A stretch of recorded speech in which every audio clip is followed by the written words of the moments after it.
Oh, it is?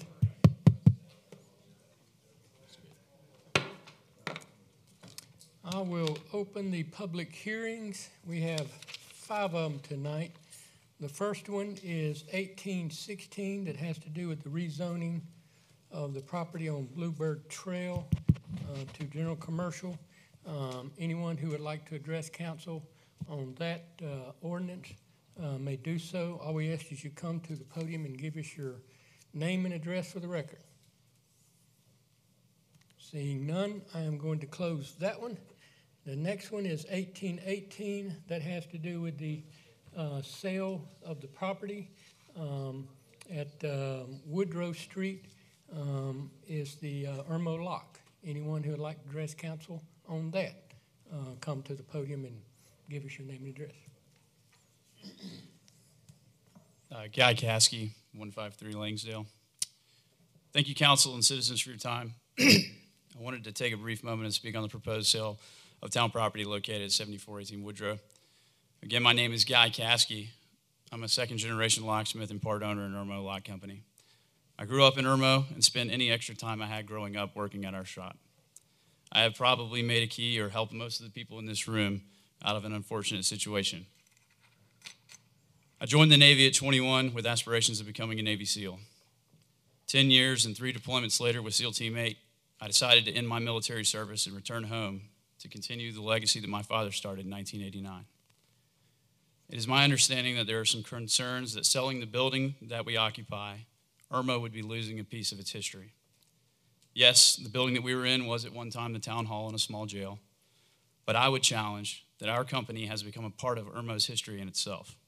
Our awning and name have become noted landmarks and have graced the backs of shirts, posters, and murals throughout the last 30 years. Our reputation and craftsmanship drawing customers from all over Columbia on a daily basis. We support our local sports teams, nonprofit organizations, and pass on support to surrounding small businesses daily. I'd like to take a brief second and read an online review that someone left us that more clearly describes what it means to live in a small town where folks care about their reputation more than just making a dollar. Julian R. says, Irmo is a strange place. There are times when it feels like a city, and that is nice. You get to shop at Target and even a mall. But there are times when it feels like a small town where there are family-owned businesses who connect with communities and go the extra mile to give you excellent service. That's when you get Irmo Lock Company. I stopped in their shop to bring in some deadbolts to rekey them before I installed them to match my doorknobs, and the price was very reasonable. I sat in their shop for about 20 minutes while the service was done, and call after call came in. They were zooming in and out and almost responding immediately for service. A woman came in needing her house rekeyed that day, and a promise was made to arrive in an hour or 2. I couldn't believe it. Such amazing service. As council members, you were tasked with representing those who have no voice and doing what is in their best interest first and foremost. This is the foundation of this great nation, and I truly appreciate everything that you do. But I do want you to know that I do not take the responsibility of representing my family, my business, and our town lightly. The American dream is still very much alive, and I can only hope that one day I will have the opportunity to take what I have helped build and to pass it on to my son one day. Thank you for your time and consideration. Thank you. Anyone else? Seeing none, we will close that one out. The next one is Ordinance 1819, which has to do with the franchise fee. Anyone like to address council on that?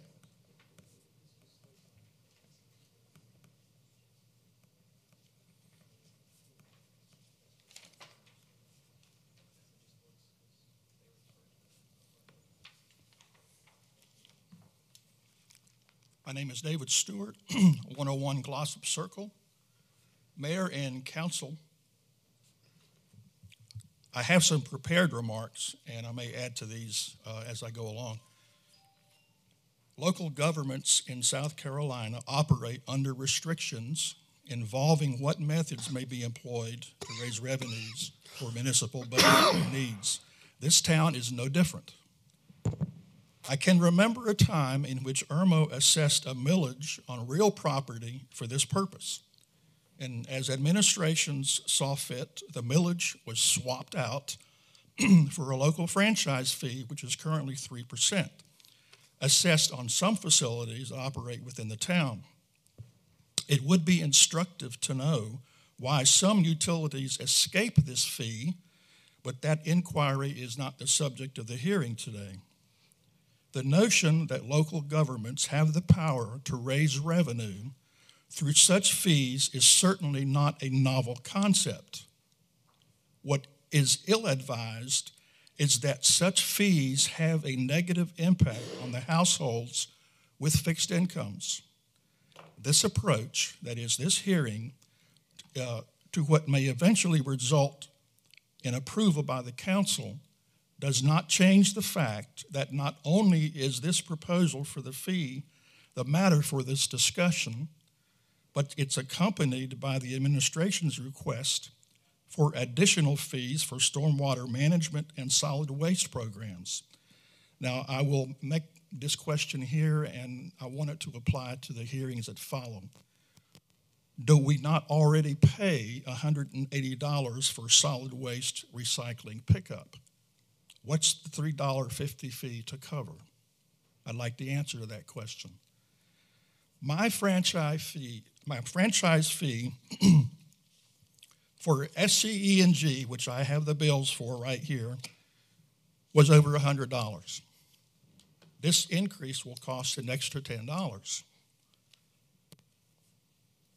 The town adds a license fee to a landline phone. I have that bill right here for the past year. It's $3.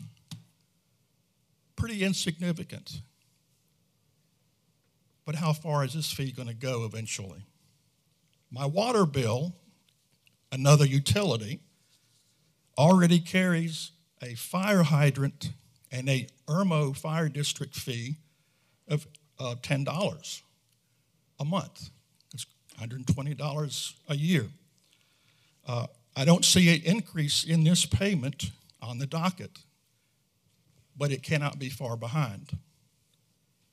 My internet service charges, I have right here, $650 this past year. When can we expect a raid on this revenue source?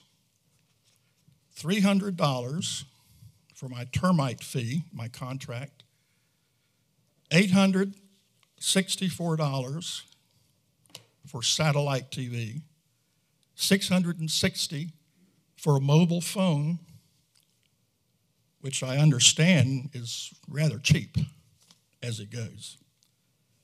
And I suppose what troubles me the most is not that the ordinance calls for the increase on a known product, which is SCE&G, and the only fee that I am aware of currently that's being assessed on a utility, I may be wrong, but that's the only one I know of. There may be different fees assessed in another part of the town, the parts that's in Richland County. But the bill, the hike, may signal a long list of planned new targets of this franchise fee in titles or entities that are not currently affected. All this will do is to assure you and ourselves that we will be back here again to oppose those increases. And lastly, I have not heard any discussion as to when these increases might be in place. That may happen further on tonight. Will it all happen at once? Will they be staggered? Will the increases be incremental, perhaps a half of a percent now and more of it later? I urge the council to reconsider these matters in light of the affected households, the issues not discussed heretofore, and specifically where this might lead in the future. The timing of this issue could not be more crucial in the uncertainty of the utility rates and the scandal involving SCANA, the cost of public infrastructure, the regulation and limited revenue source. Remember, the citizens' pockets are not deep. It's your duty to balance this public necessity with all the factors giving due weight. It's far easy to spend money that's not yours. I would suggest that you consider your course wisely. Thank you. Thank you.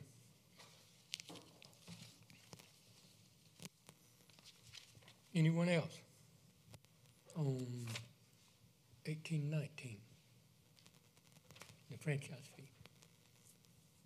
Seeing none. Next one is 1820. This is the one having to do with stormwater utility fee. Anyone who would like to address council on that one? Seeing none. And the next one is 1821, uniform service fee of $350 on the solid waste program, the administrative fee. Anyone? Seeing none. That will end the 5 public hearings, and I will call the regular meeting to order and recognize Councilman Walker to lead us in the Pledge of Allegiance and invocation. I pledge allegiance to the flag of the United States of America, and to the republic for which it stands, one nation, under God, indivisible, with liberty and justice for all. I want to take a few moments to recognize one of our Irmo citizens who passed away this past week, Miss Sarah Watson. And I wanted to say that although a lot of folks pass in Irmo, and we don't necessarily speak of everybody who passed, Sarah was sort of a trailblazer. She ran for council twice. She didn't make it, but she took the time out to put herself out and run, and I was very appreciative of that. Sarah Watson passed away this week of breast cancer.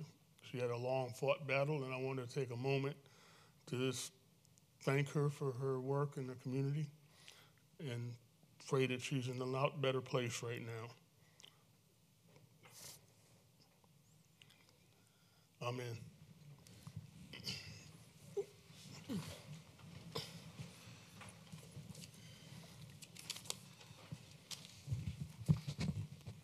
And next thing on the agenda is reading of the minutes from June 19th. Is there a motion for the minutes to be approved as written? I make a motion. And a second. I'll second, and I need one little thing changed. Okay. I'm Mrs. Condon. Mr. Condon wasn't here that night. Where's that at? It's on the, it's a wonder I even saw it, somewhere on the second page. Don't worry, I have faith that you'll change it, I'm not worried. Okay. But I showed it to him, and he was thrilled that he made it to the minutes. Okay, I will take you to that. Thank you. Any more discussion, changes, amendments? All in favor then of the minutes being approved as amended, do so with show of hands.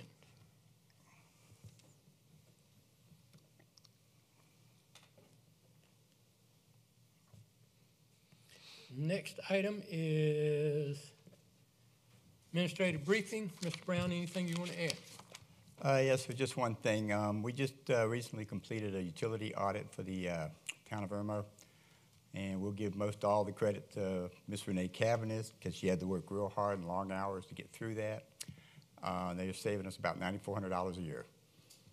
All the excess money that was being spent in certain utilities, whether it be AT&T or SC&G or Time Warner Cable.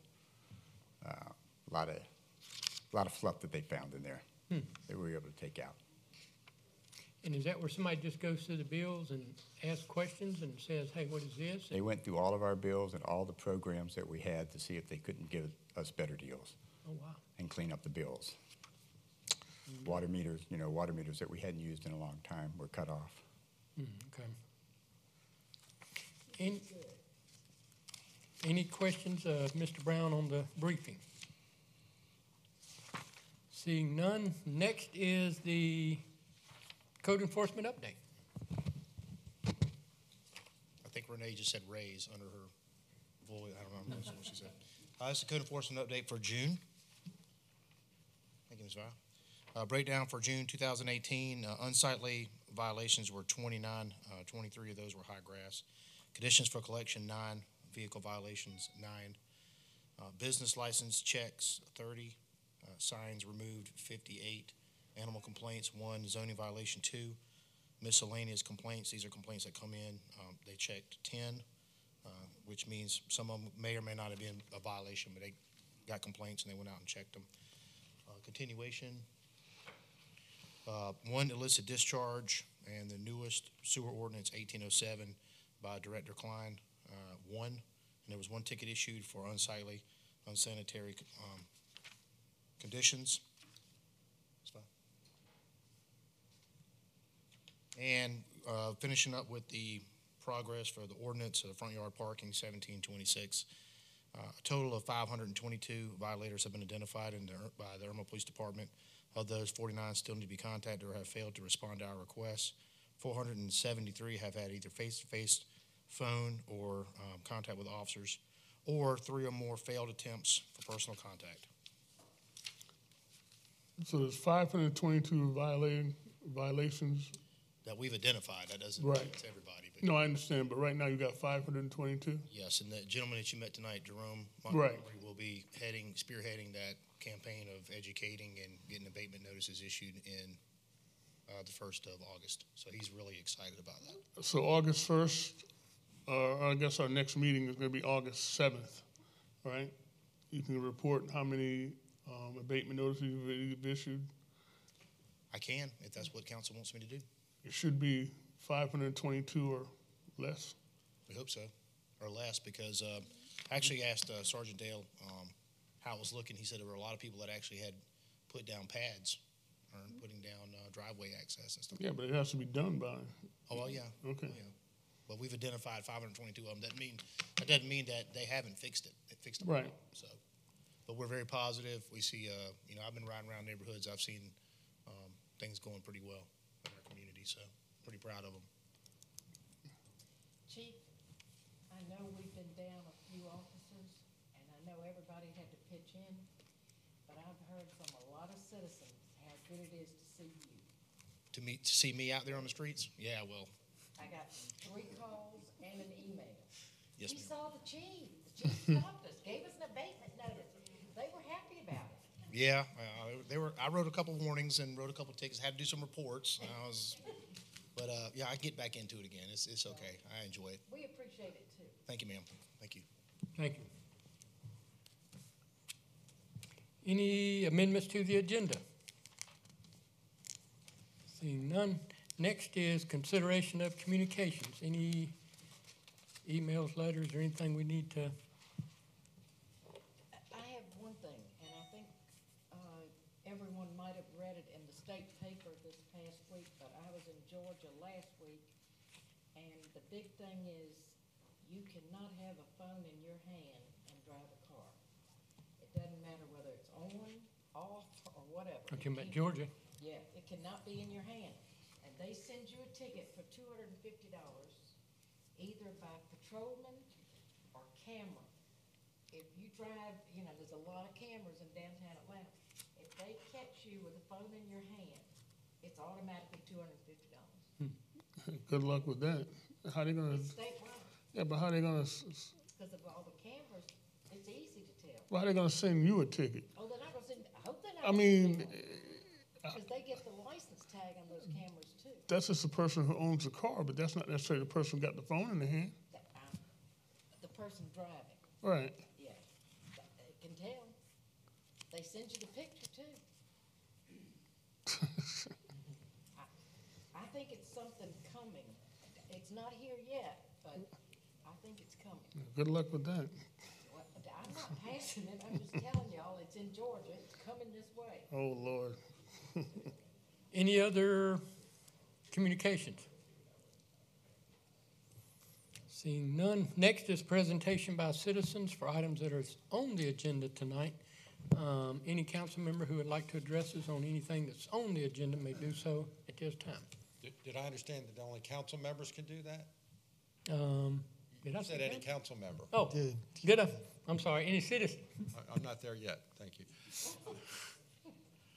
George Glassman, 100 Denbeck Road. I'd like to address item 9D on the agenda. I understand there's a need for additional revenue cost increase, and council has a duty to maintain minimum services. I've spoken with Mr. Brown earlier this week and got a feel for where the finances stand and the projected deficits and the projected revenues from various scenarios under this. I think, first of all, this is probably the fairest way to impose additional revenue needs upon the citizens, because a larger household with more people is going to generate more electricity and pay a larger fee. Smaller households with fewer people and smaller houses are going to pay a smaller one. So that's going to be somewhat similar to the property tax scheme, where the taxes are based on the valuation of the property. Larger houses typically are valued at a higher dollar. Now, with that said, I would encourage you, and I understand from Mr. Brown that it's not cast in stone that if you increment an increase, that it need to be in a full percentage point increase. I understand you can do a fractional increase. I would suggest that you at least look at doing a 0.5% increase rather than a full percent, because I don't want to see you assess the citizens of this town any more than you have to, any sooner than you have to. You can always go up.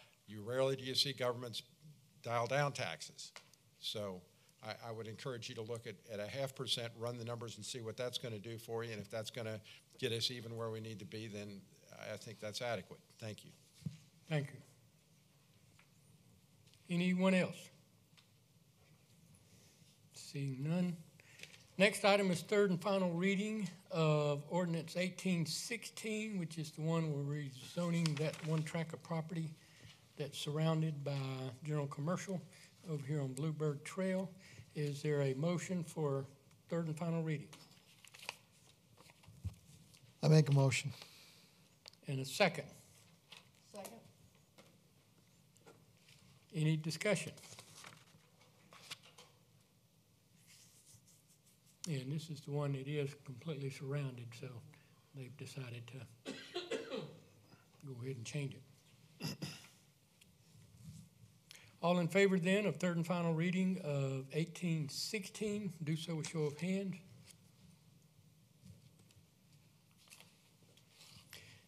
Next is third and final reading of 1817. This has to do with the street numbers being painted on the curb and mailbox or whichever, and we had changed that. And we are changing that from must to may. There's two places in there where it would go from must be painted to may be painted. Is there a motion for third and final reading on that? I make a motion. And a second. Second. Any discussion?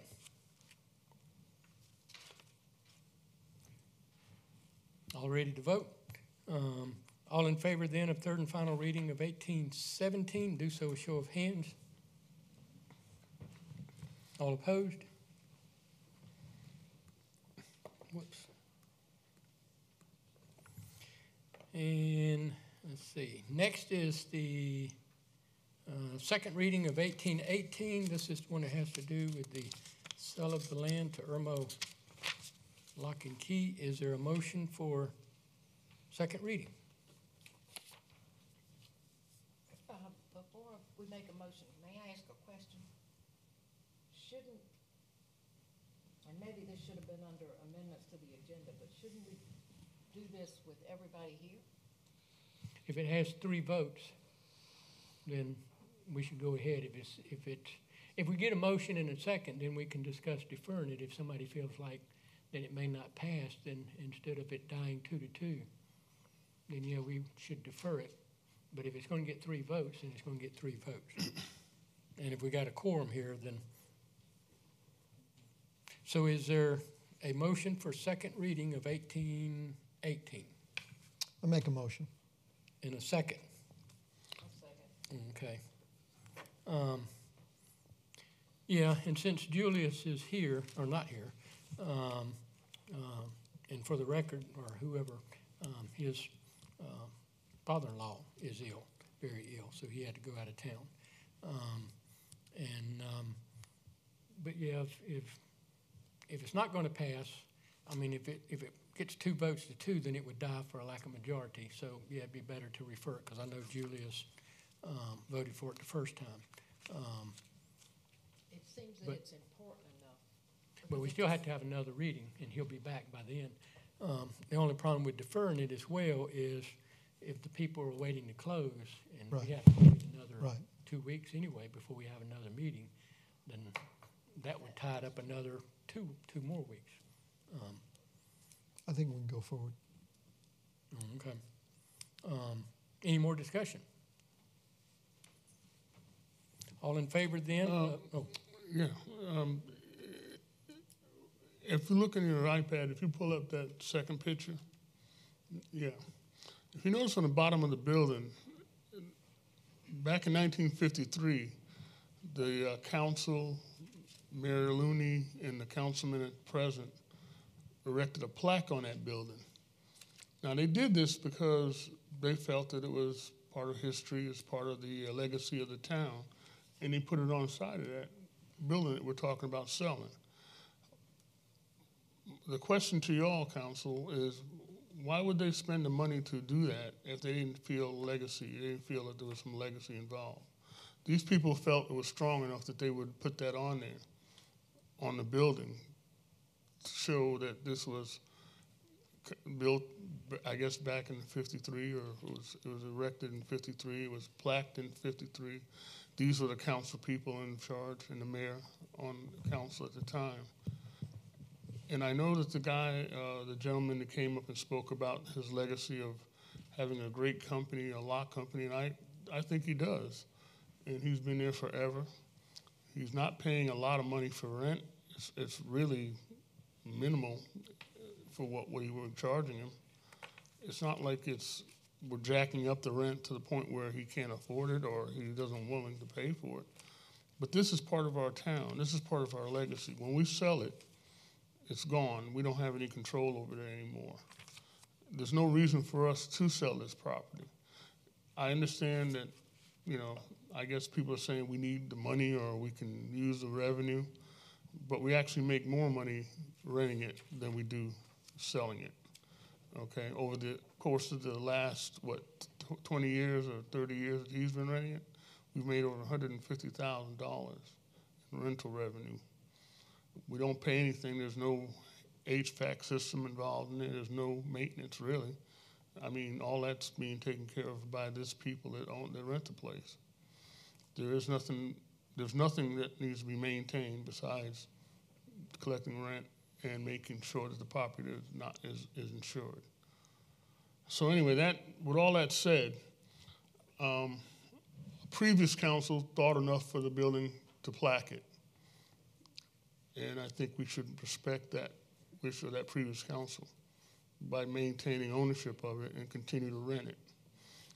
If these people don't want to rent it anymore, if they want to move on, that's fine. I mean, it's still a good value rental-wise for them, and I'm sure it's a good value for the people that want to, anybody else that want to come and rent on Woodrow Street.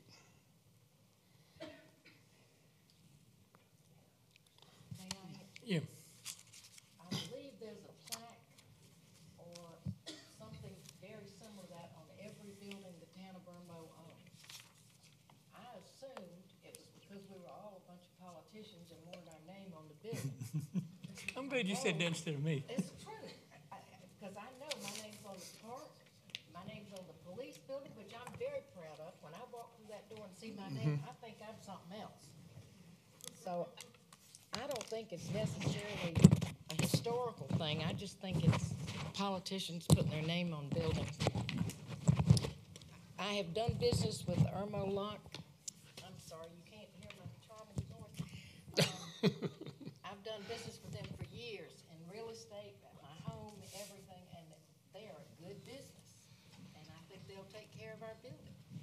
No, it'll be their building. It'll be their building, but they have respect. I have respect for them too. I want to address a couple of things.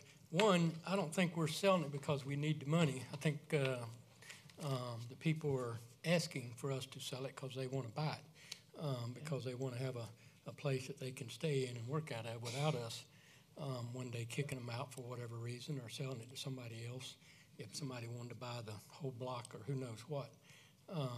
As far as the names on that plaque, I kind of agree with Councilman Connerman. At the same time, I'd say you probably need to call and ask him why they put their name on it. But I would imagine it's for the same thing, so they can get recognition for it. I think they're dead. Well, probably all of, well, yeah, probably they all are. Yeah. So we can't ask them. Probably ask their family. Hard to Or call we can them. ask the people that put their name on the police department building why they did that. Same reason. You want recognition for it, and it was a special occasion when you build a police department or build any public building. And maybe that one was paid for cash like they paid cash for the police department too. It is a proud day when you build something like that as a town for the town that's going to be there a long time. But everything one day runs out of usefulness. If it was still important to the town, we'd be using it for something. Maybe a jail, maybe who knows what, public works or whatever. But we haven't. And I would also say if we needed the money, we'd be keeping the building because, as you say, we made $100,000 out of it over the years, which to me is kind of like raking somebody over the coals if we want to keep it so we can make another 100,000 instead of 46, which I think is a fair price for it. That building is 546 square foot. So if they did move out, we'd be lucky to find somebody else to move in that wanted it and pay rent on it, and would still may have to do maintenance, so it may end up costing us. But the point is, they've asked for us to sell it, and we have to determine whether we have a need for it now or in the future, and I don't know that we do.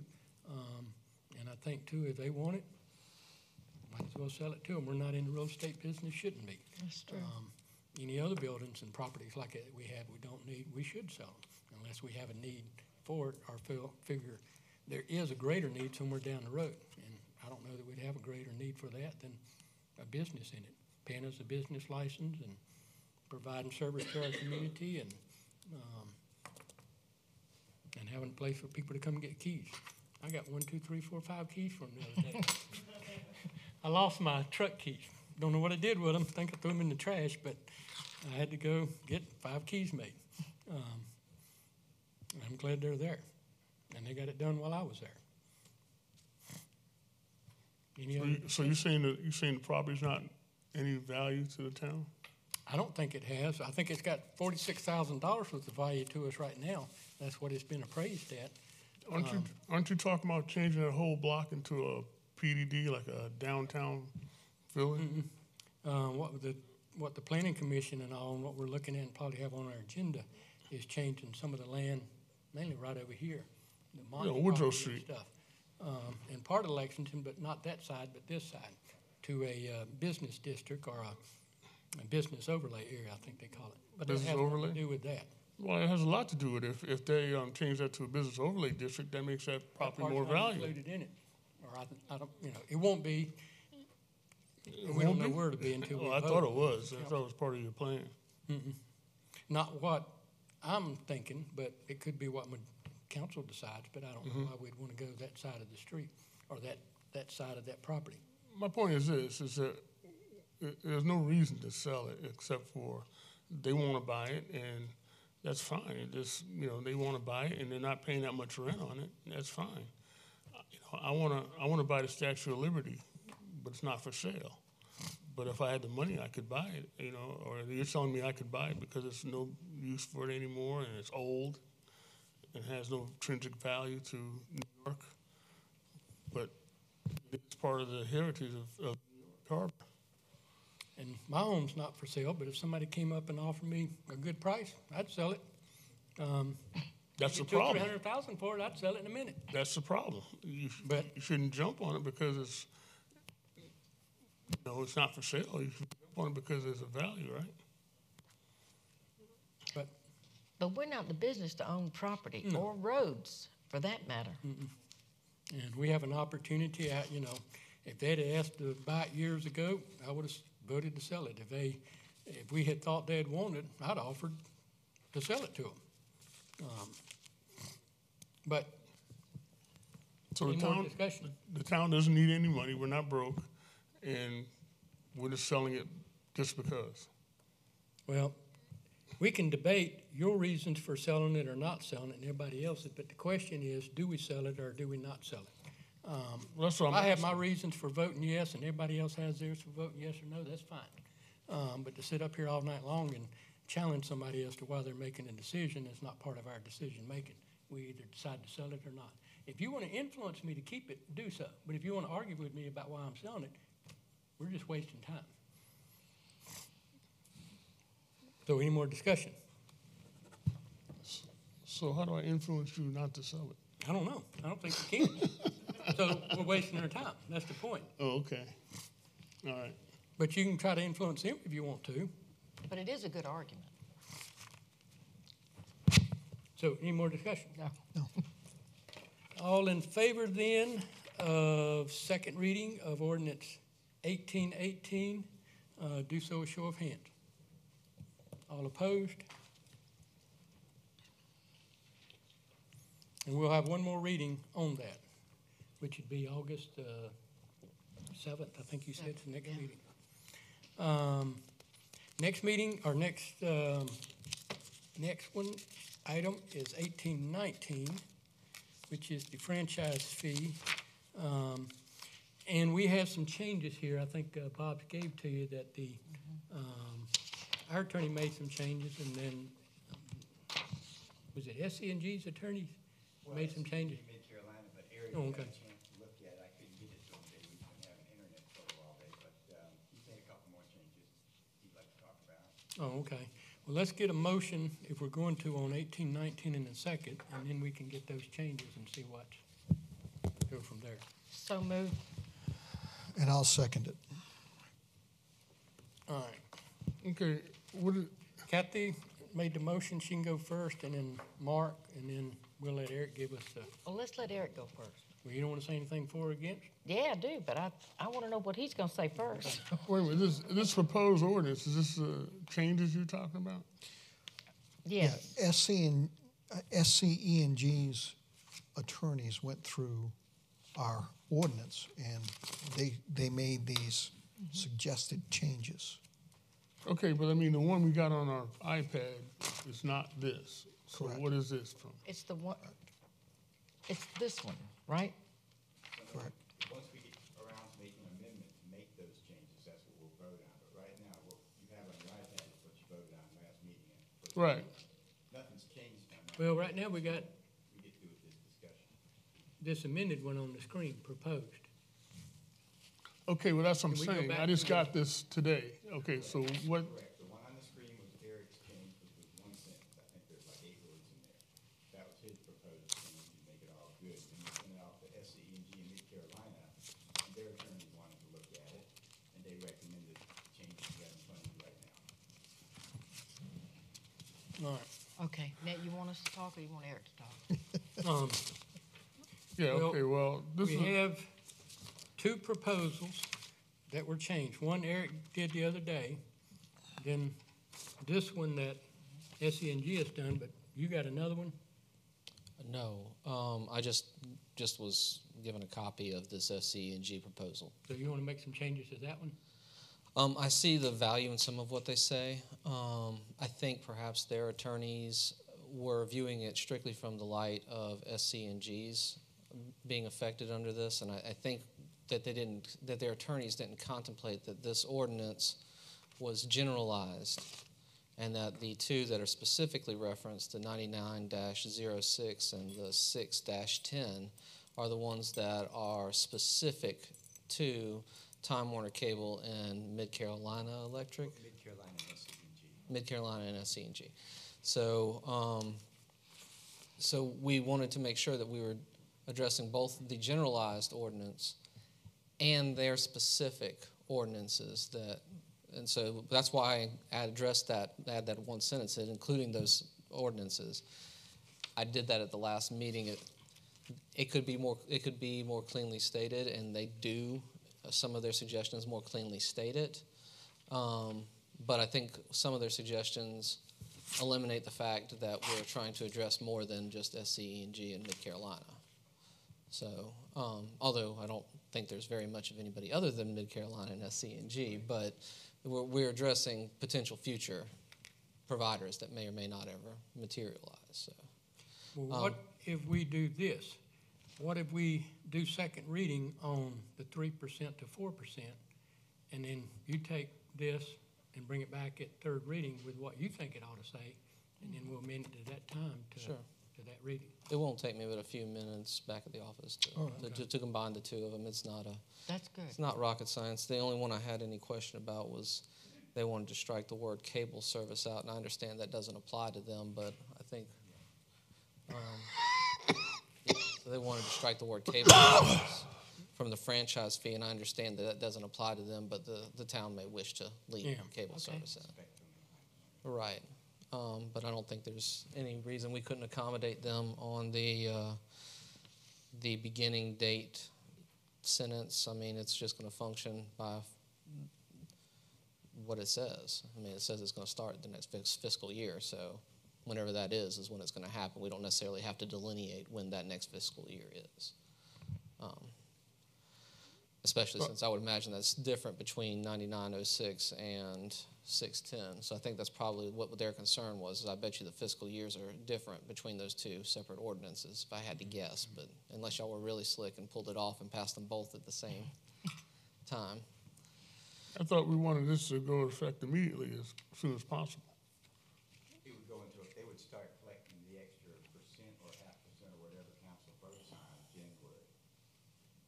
So our next check from them would not include the full change. It would be June 30th of 2020 before the town actually sees the full increase of what they're voting on tonight. But this says 2018, October 1st, 2018. And they want to take that out. Why did we agree to do that? What the contractual is doing, but they're not going to actually start collecting until January. January 2019. 2019. Okay. Yeah. But they don't run in the same fiscal year that we do. They give us a check on our fiscal year end, but they're not in the same year. Right. Okay. Now can we go? Yeah. if you want- Okay, so let me get this straight. We're just talking about going from 3 to 4 right now Yeah, and leaving all the verbiage the way it is. On the other iPad. thing. Yeah, the one that's in our book here. All right. I brought this up, I can't believe I did because I hate taxes. I think I've paid more than my share in the course of my life, but I don't like them. It's a way to decrease your income to the point that you do not feel positively reinforced from working. So I don't appreciate taxes, but when we were doing the budget meetings and we didn't have enough money to cover things that were of utmost importance because the insurance went up, the retirement fee went up, everything went up that you pay if you're running an organization or a town. The SMRF, liability insurance, went up. And I don't mean it went up, a few dollars a year. I believe it went up $12,000, didn't it, Bob? About 12,000, yes, ma'am. Yes, thank you. We're talking about big amounts of money, big chunks of money. And we don't have a property tax in Irmo, and I hope we never do. But this would earn us, after January the 1st, 2019, about $190,000 a year, which would be enough to hire a lieutenant, to get anything else we needed that we had to have for the town to function. And the first reading of our budget this year, we had a deficit of $300 and some thousand. And that is heartbreaking alone.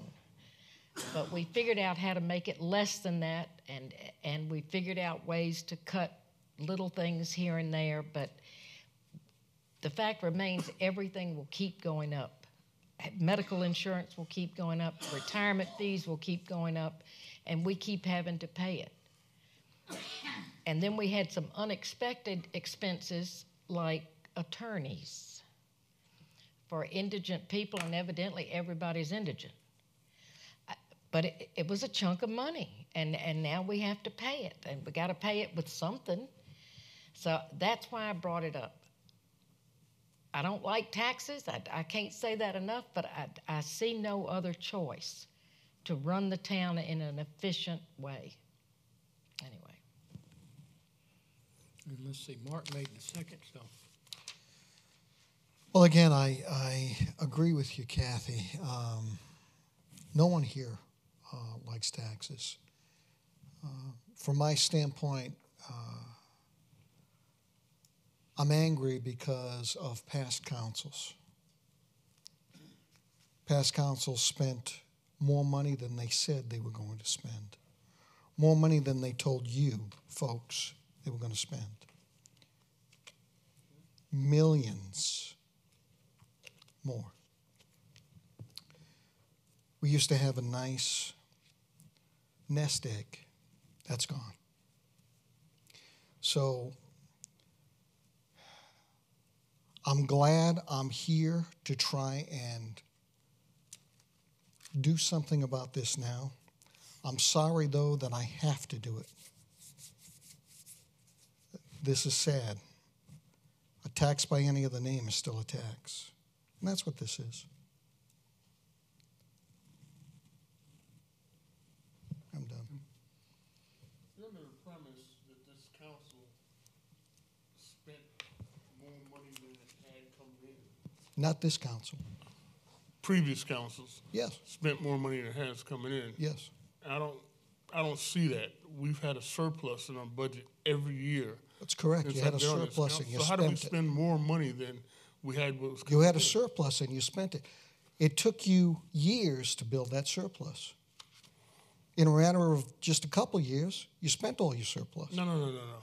We had surpluses in our budget every year for the last, 20 years? At least 15 I've been on council. Yeah? Every What year, happened to that we had surplus? surplus. What happened? We've had surpluses in I our understand. budget every year. Why do we So have how deficits You then? made a statement that we spent more than we told these people we were spending. When you And had a didn't. surplus, Right. Councilman, you put that money in the bank. No, we bought stuff with surplus. Well, We just bought 3 police cars with surplus from this year. And that made our budget in balance for next year. and then what's our prospective deficit this year, this coming year? I thought we had that resolved. It was a 200 and some odd thousand projected deficit.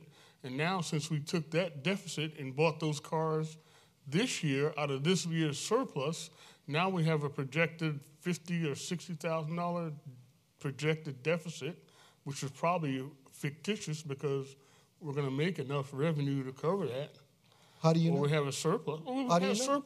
We've had a surplus every year. I understand. My point So is what this. you're saying My is we're point going to is- continue to have a surplus. No, my point but I is don't see it's it. a myth. Let me, My point is that it's a myth Let that just you one keep speaker at a projecting. time, and then we'll- You keep projecting that we are broke and that we're spending so much money and we're at a deficit. It's a myth, and it's not a myth. Irmo is doing fine. We are meeting our obligations. We're meeting our budget. We're running the town. We just got new code enforcement people in. You know, we are not broke. We are not running a town with a deficit. You know, we need to raise revenue. I agree. I think the more fair way to do it is to raise the business license across the board. I believe, Bob, if we raise the business license 1%, that'll generate, what, $200,000 worth of revenue? Approximately. And that's across the board. It's not just at one segment of the population. You know, fine. I think that's one way to do it. That's fairer. But if you want to do it this way, hey, that's all right. But we are not broke. And if you keep telling folks or trying to project that we are broke and that we are running in the hole, you know, which is a myth, you know, I think we ought to stop saying that and say to people, we'd like to have more of a surplus at the end of the year, or we want to have a cushion built up for other things we want to spend money on. And that's fine if that's what we want to do. But this myth about we're broke is exactly what it is, a myth. I want to address some stuff too, and I never heard Councilman Pouliot say anything about being broke. What I was hearing him talk about was we used to have about $3 million over and above in our reserve savings. That's down to about $1.5 million now. So we do not have the reserve, the cushion that we used to have years ago. We do own a park, and it's a nice park, and we have that, but the park doesn't pay bills, and if something comes up, we would be close on cash. We did a little study, I want to say end of last year sometime, where we have money coming in certain months of the year and money not coming in certain months of the year. And when we get to those months where money isn't coming in, if we don't have $1.5 million in our account, we would have trouble paying bills until January when money starts coming back in from business license. By the way, business license isn't across the board. It's only on businesses. So residents wouldn't pay anything. And to address some of the questions that was brought up by Mr. Stewart earlier, some of these things, the franchise fee, even if we pass it 2 weeks from now, because this is second reading, it takes a while for those companies to get all the stuff set up into their thing. We have agreements with them now that say they will collect 3% until a certain date, so we can only change it after that date. And then all the other companies do it based on whatever their schedule is. I think as SC&G said, it would be January before they start charging, and sometime later before we got the first check. Some of the other fees, we have to get them done and approved, and then they have to go to the county because the county collects it, and they have to have it by a certain date for them to collect it. The franchise fee was not swapped out for property tax. We got rid of the property tax years ago when the 1% local option sales tax came through. The franchise fee was already there. The state allows municipalities to charge anywhere from 0 to 5%. We've been at 3 for a long time because that's been in the middle. And yes, to George's, we can do a 0.5%. We can do a 0.25%. We can do an 1/8%. Doesn't have to be increments of 1, but we can go up a maximum of 2 more percent. And as far as, the state sets limits on what municipalities can do. We can do property tax. Even if we have one, there's a limit of, I think it's 3% plus whatever the population growth has been since the last. So there's a limit on that. They allow us to do a business license. We're pretty competitive right now with our business license, and businesses are actually paying, I think out of our $5 million budget, probably $2.5 to $3 million of that comes off the backs of businesses. So I think that would be wrong to ask them to pay more of their fair share when they're already paying it. As far as fixed income, I'm on a fixed income and I own a business and I'm self-employed, but I'm still on a fixed income. Most of us work somewhere where most people are on a fixed income, whether we're drawing retirement or Social Security or getting a paycheck, it's still kind of fixed. The state allows us to charge what's called a uniform service fee. If we have power and gas or some kind of utilities, we can charge a fee for it. We can also charge an administrative fee on top of that for operating that service. And these are some of the things the town has options to do. If we wanted to bring back a property tax, there is a interpretation that says since our property tax is 0, you can only raise it 3% of 0, which is 0. Even though the law talks about raising it, it doesn't talk about implementing it. I think it can be done. We may be challenged. But at the same time, that 3% or that whatever increase we would go on would not only go on residential property and automobiles and boats and everything, but it also go on business properties. When that Act 388 passed and the state allowed residential property to come off the books, all the counties went back to the books, and who was left? Commercial properties. They just went up on that. So they took a big licking then. And to think that we ought to go back to them and ask them to pay more, to me is unreasonable. These other fees and this franchise fees are things that the town can do to offset the cost of running the town. It did go up last year. I want to say 12 or 20% altogether to cover Medicaid, Medicare, employee benefits, retirement, and everything else. And it's going to keep doing that. We have no option to either cut expenses, but when you look at our budget, there's not a whole lot of expenses to cut. The only thing we got is staff. We can cut staff, we can cut payroll, but if you want people to work for you and give them a raise, which they are minor, and a cost of living and that kind of stuff, if you try to do that, then you're going to have an increase in your budget. If you try to hire more police officers, you're going to have an increase in your budget. And there's nothing we can do about that when all that other stuff keeps going up, other than raise the revenue to pay for it. We could do a property tax, we could raise a business license, or we could look at these other things that the state allows us to do and do that. The other two that we got on there are very small, but the state allows us to charge administrative fees for one, so we're doing it. That stormwater, the state has mandated all this stuff to be done, and it's ended up costing the town $20,000 or $30,000 to do the stuff that they say that we got to do.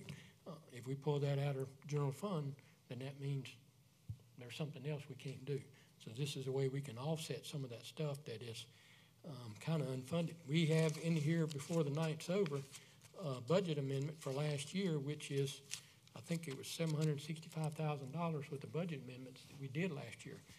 Some of that was for that cornerstone, some of it's the police cars, and some of it's for indigent care. $15,000 that we didn't have in our budget to pay for indigent care that the state says we now have to pay. And by the way, for anybody sitting out there, if you pay a property tax to the county, you're already paying that. So you're getting double taxed because now they want it to come out of the town tax as well. So you're paying it as a taxpayer to the county, and now they're saying the town needs to pay it out of their pocket, which means out of your pocket. So in my mind, you're getting taxed twice. Nothing we can do about it, and the state says that's the way it's going to be until somebody challenges them, whether it's Irmo or another municipality or all together. We got to pay it. The state says people who can't afford an attorney get one. To me, the state ought to pay for it out of state taxes, but they shove it down to us and say, hey, nothing we can do, let them do it. So we have no choice but to come up with fees to offset that stuff. The 1% does bring in, I think it was $195,000. These other uniform fees are minor, but they bring in a little bit to offset the cost of doing that. And all we're doing with those fees is offsetting the town's cost of running those things. I will make a motion. If it gets a second, we can talk about it. If it doesn't, I understand that too. But I'm a little bit like George. I'd rather do 0.5% and see how it goes. But if the majority of council thinks 1% is better and safer, then, that's a majority thing. We can always, if the 0.5% looks like it isn't going to be enough, then we can always change it later to another 0.5%. I think the problem with that is you're going to bring it up twice instead of bringing it up once. But at the same time, we have a Honda dealer and some other businesses that are looking to move it into town. I know we're going to get some business license from that. I almost feel like some of that extra business license, and the economy is better and people are eating, buying, and all that good stuff. The increase in the business license just from that growth, plus these other fees, plus $100,000 from this, might be enough to keep it, balanced. But I don't know. We just don't know. We don't know. I do know. No, we're not going broke, but I also know if we don't do something, 3 years from now, we're going to have ate every bit of that reserve up. That's $1.5 million. And when we get to September or October, when no money's coming in, we got bills to pay every month with no money. We're going to have a pickle to deal with. So I think we need to deal with it now, cautiously, but carefully, but correctly. But I will make a motion to amend the 3 to 3.5, and if it gets a second, fine. If not, fine. I'll second it. So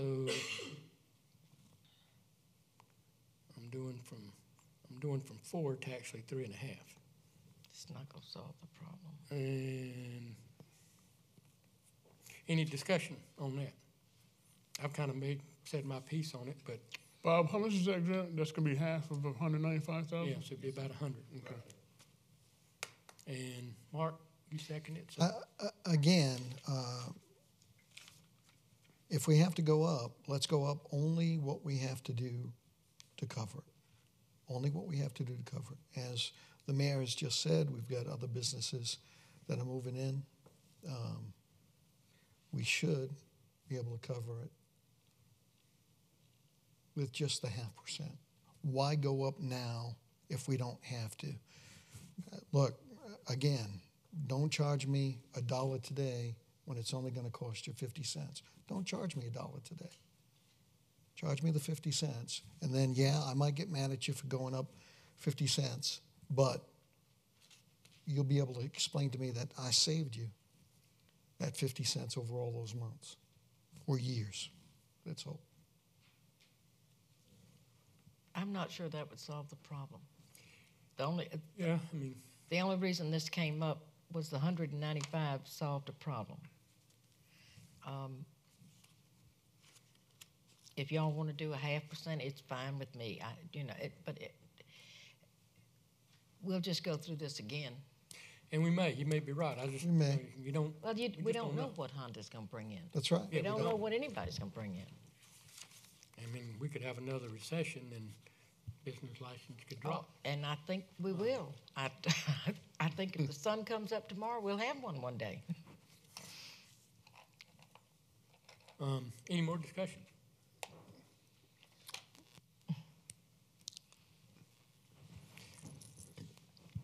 If none, if it gets 3, it will pass. If it's 2 to 2, then the motion would die. As far as the 4 to 3.5, it'd go back to 4. So y'all ready to vote? Mm-hmm. All in favor then of amending this, instead of going from 3 to 4, it would go from 3 to 3.5. Do so with show of hands. All opposed?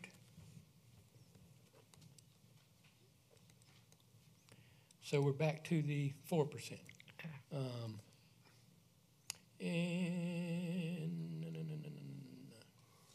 any discussion on that?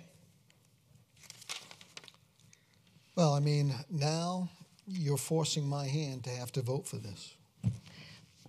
You're forcing my hand to have No, to vote nobody's for this. forcing. That Yes, was you are. the amount we needed when we were doing the budget discussions. I'm not talking about when we did the stuff later, when we used the surplus to buy that, none of that. When we were originally doing the budget, we were trying to come up with an amount to cover the deficit, the projected deficit. That's where this money came up from. Now, if you don't think health insurance is going to go up again next year, and if you think retirement fees are not going to go up, then I'll vote with you on 0.5%. But I would bet money they are. And that's the only reason I came up with this figure. We have to pay those things, and I know they're going up. And I think they will go up. I just don't know if we need 200,000 to cover that stuff or 100,000 to cover that stuff. That's kind of where I'm. Well, I don't either. No one does. No, but like someone said, if we do the 200,000 and then don't need it, yeah, we'll have a surplus. But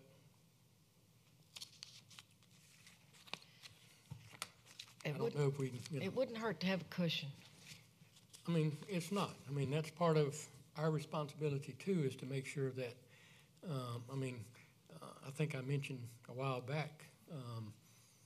I read in the paper where Jacksonville, Alabama, had that tornado come through. We had one years ago. And they were probably a month ago voting to spend their reserve paying all the vendors. They were going to have to borrow money from somebody to pay the rest of the vendors before they ever got reimbursed by the federal government, which could be a year. So that's why having a healthy cushion reserve is good if something like that comes up. you can pay for it and then get reimbursed. If you don't have the money, you got to go borrow it. Yeah. And if you ain't got good credit rating and everything else and good cash flow, you can't borrow it. So you're stuck having vendors clean up a town from a tornado and then nothing to pay them with. So there's an argument for both sides. We have also argued before about having how much to cover how many months. And I know that you think we need enough to cover a month or two. No, the audit people, whoever they are, say a government should have 3 months. That's minimum. 3 Not at 9 least, months. yeah. So we're safe, but they claim they suggest you have at least 3 months reserved. And that's for a lot of towns that don't have no money. The more you have, the better.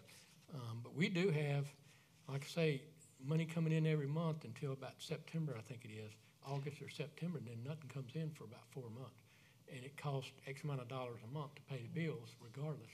So you almost need $1.2 million, if I remember right, to pay all That's that right. stuff before cash starts coming in again.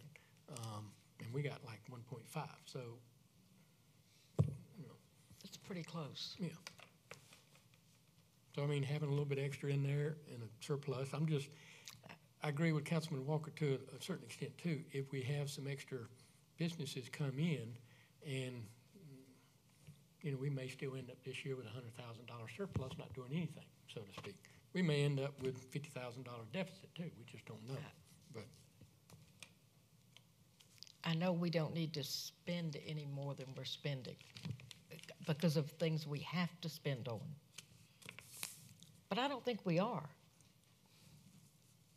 As a side note, I'm ready to vote, but as a side note, he mentioned that there were some utilities that were escaping this franchise fee.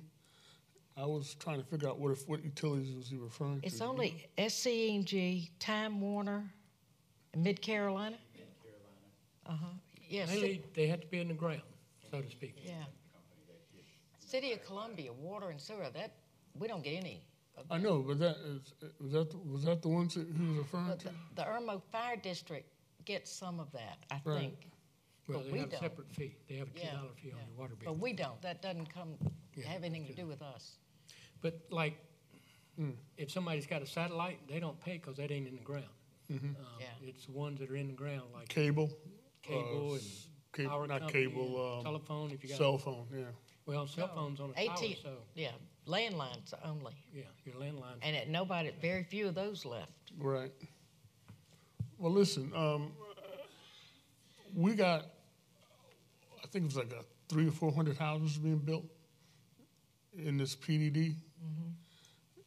All those people are going to have electric and But landline. that's 2 years down the road, or maybe. I'm not sure exactly. But my point is this, is that's going to be an increase of Yeah. franchise revenue coming in, right? But it's also going to be an increase on our police force, on Whit Klein and his people. Well, nobody calls police in neighborhoods anymore. Nobody calls the police, really? No, I'm kidding. But seriously, we have an increase of, if we have an increase of businesses, if we have an increase of houses and residents, all those fees will increase, I would suspect. And all our Right. services would increase. Yeah, because we may end up having to hire another police officer for that amount of homes, and That's fine. car dealer moves in, and other used car dealer moves in. So it'd be to our advantage to make sure we are advocates and try to increase more businesses are coming into the town to service Then all we these might not ever have to do this all again. these new revenues, all these new residents we got coming. Anyway, I was just clarifying that, that's all. So we are at 1819, the 3 to 4%. All in favor then of raising that 1%, do so with show of hands. All opposed? And, I had to. It makes me feel better. I had It to. makes yeah, I me don't feel want like to, and I'm we're gonna bring it doing up our next job. time too, when Julius is here to go to 3.5. So I'm just telling you, I'm not gonna give up, but I'm trying to do the best I can for If this that's what town, y'all wanna do, and that's I fine. think that's it.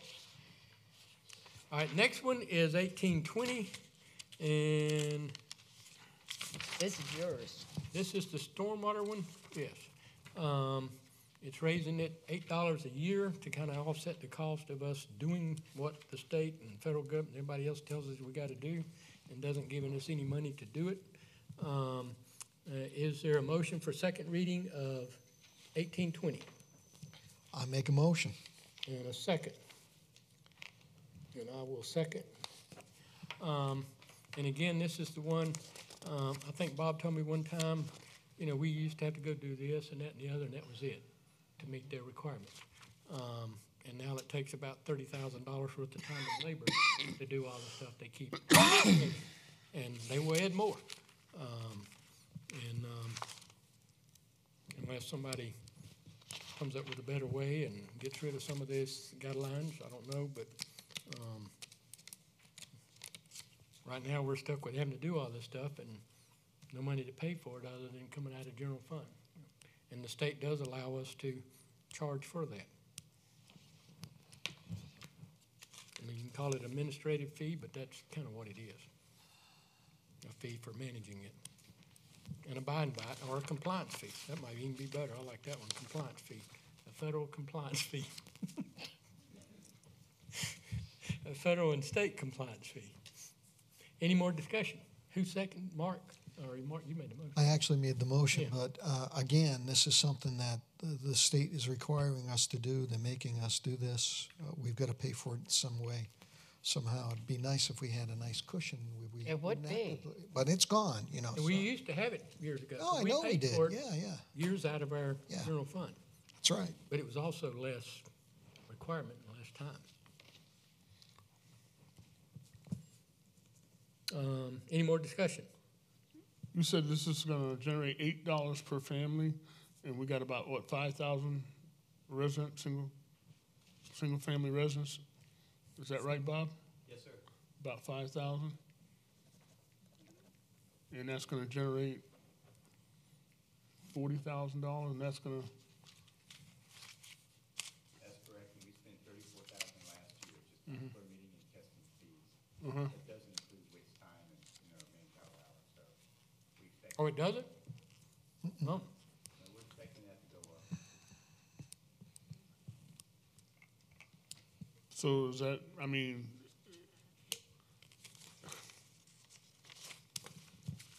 what is other people charging? Other municipalities? There aren't that many, stormwater fees. I think City of Columbia has one, Lexington County was looking into one. But they also have property Lexington. tax, and they just pay for it out of the and they go up on property tax. Lexington every year. County, Lexington, and a few of the other municipalities are talking about getting the stormwater fee going too, because it's getting very expensive. It's taking more time, a whole lot more time. In the past reports that we've done, whether it was Bob doing it or me doing it, about 1% of our time. This coming year is probably going to be 30% of my time. So it's taking a whole lot more work, I understand. and we're doing a lot more testing. And if it gets worse, we may end up having to hire an employee just to do that. Yeah, at some point that's going to happen. So we got to be able to offset that cost too. So, We may have to charge more than $8 per. yeah, my question is on, you said the City of Columbia is doing, do you know what that is offhand? Nobody has any numbers yet. Yeah, they have to be attached to their water bill. To the water bill. Water fee, I don't know how much it is. I don't know what it is. It's They also have a property tax, so they can offset a lot of stuff with their property tax and just, because they do go. You've up. got to start somewhere with it. yeah. It seems like a reasonable amount to start with. We've been paying this for the last 14 years out of our general fund. We haven't been reimbursed and haven't received any funding for it. We haven't been doing that much, though. I mean, Not as much as we're doing now, but we've always had the testing, we've always had to pay a permit fee, and we've always had to pay a consulting fee with It's a, county stormwater consortium. and it's a growing program. yeah.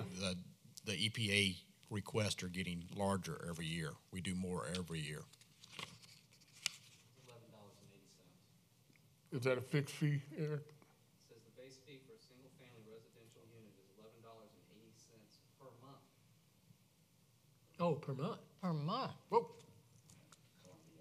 Maybe we need to change our $8 annually to $8 monthly. No, Right. I'm not going to do that. don't Yeah, want this will cover the cost with a little bit of slack to offset, but again, it may have to go up to $9 or $10 a year in a couple of years from now to cover. I mean, it's, Yeah. Okay.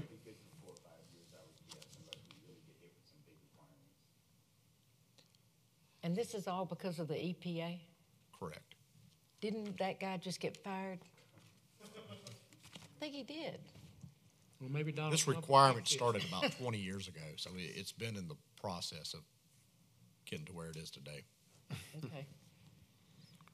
It's kind of like the sewer providers. By the time they get hit with all this stuff and get to working on it and get halfway done improving it, EPA comes out with more stuff and everything they just did is obsolete. Now they got to meet the new guidelines and it's just getting, that's why the sewer bills are going up so much.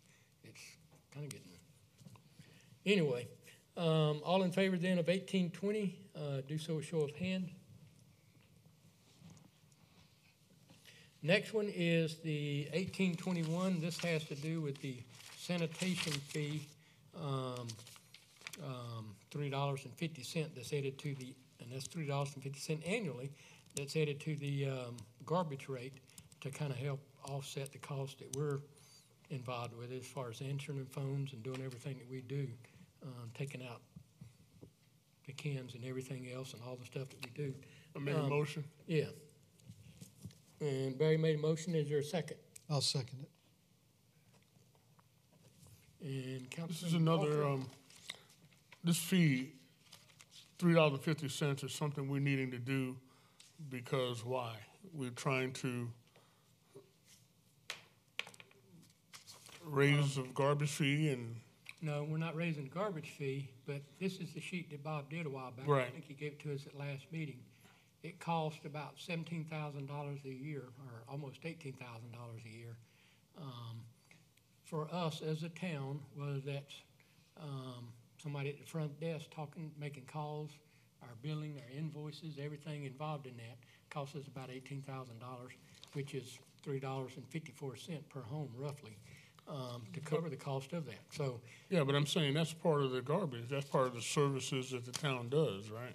well, My point is this, is if we need to raise the garbage fee $3.50 or $4 and make it whatever it's costing us, we need to go ahead and do that and not hide it behind, we need a uniform services fee. well, you can't do it the way that you want to do it. If we charge $3.50 more, it goes into that account, from my understanding, and we Right. pay Tyler Industry out of that.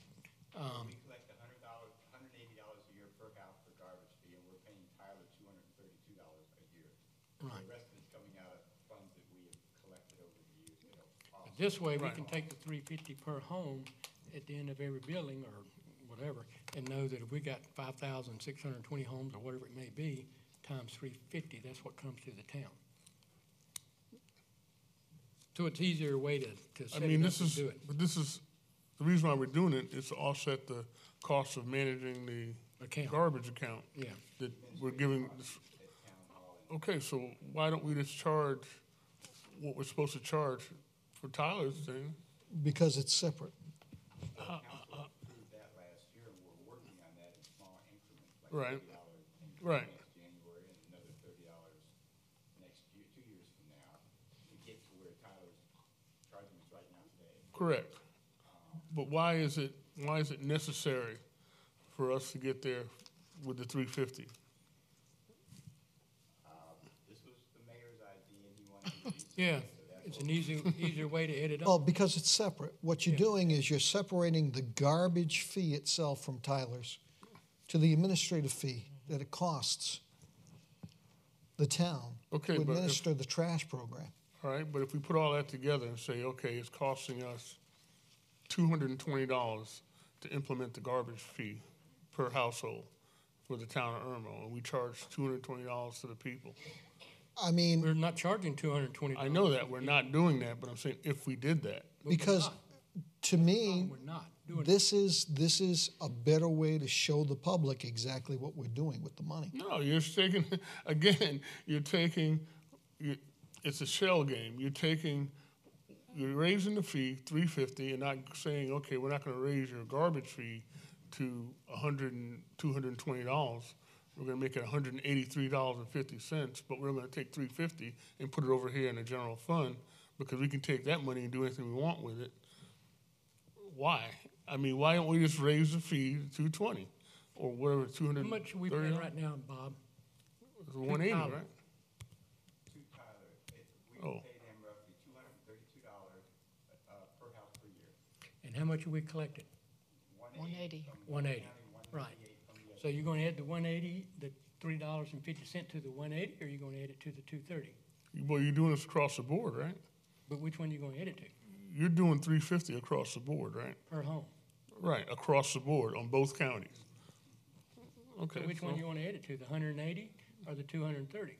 Because we add it to the 230, we're only still getting 180, we ain't getting no extra money. My point is this, we should be charging $220. No, With we're Tyler. charging 230. Voted not to do that because Right. we had a garbage surplus and we were being nice. Right. Passing it along to the city. Right. Right. We're not charging them the whole 230 because we had some extra money. So if we add it to the 230 or the 250, it doesn't really matter because we're never gonna see that money. Okay. This way, it starts getting collected at the end of the year with taxes, $350 per home. And doesn't matter what we charge them or what we're paying Tyler, we're still getting that separate $350 separately. And we can track it easier and keep up with it. Well, I mean, get the you're bill saying, at, you're saying it's easier, well, you're saying it's easier, but in reality, I think Oh, it is. we're just, When we get a check from Lexington County and Richland County for garbage service for 5,200 homes or whatever it may be in town at the time, we multiply it times 350 and we keep that, and the rest of it goes into the garbage account. And the regular money is going into that to pay the regular bill at some time when we get caught up to it. Any more discussion? All in favor then of 1821, do so with show of hands. All opposed?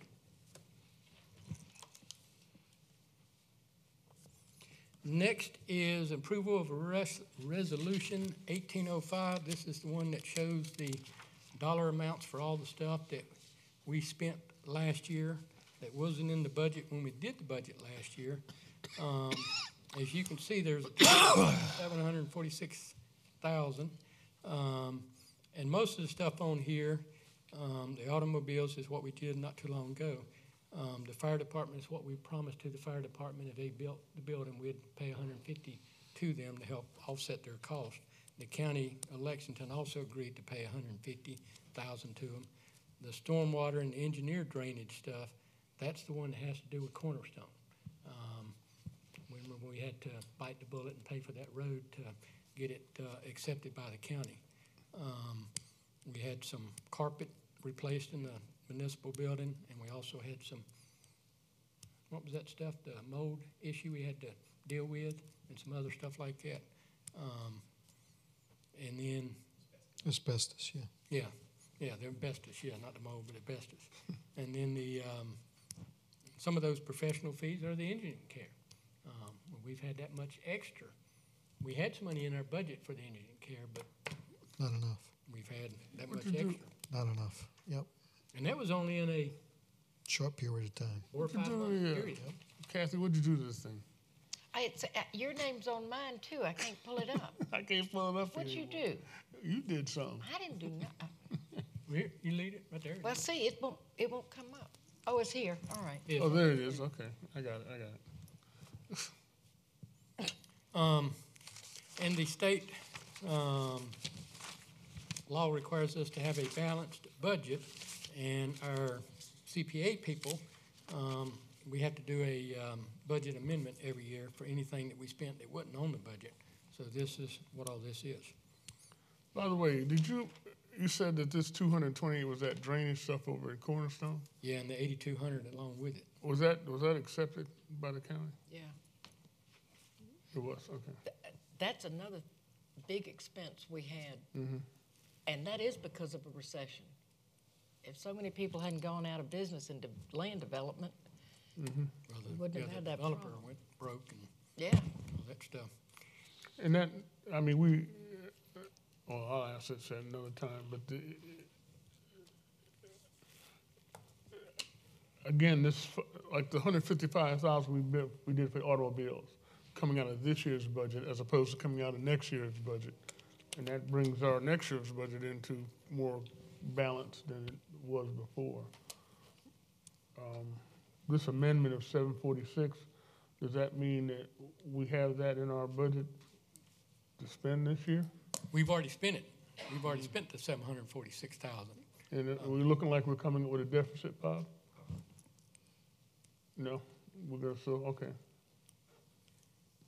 So even with this, we're still gonna come out ahead with a surplus. Well, and remember the 228,000 and 8,200 came out of our reserve, so to speak. It didn't come out of our, I mean, it's in our general fund, but it really came out of our savings.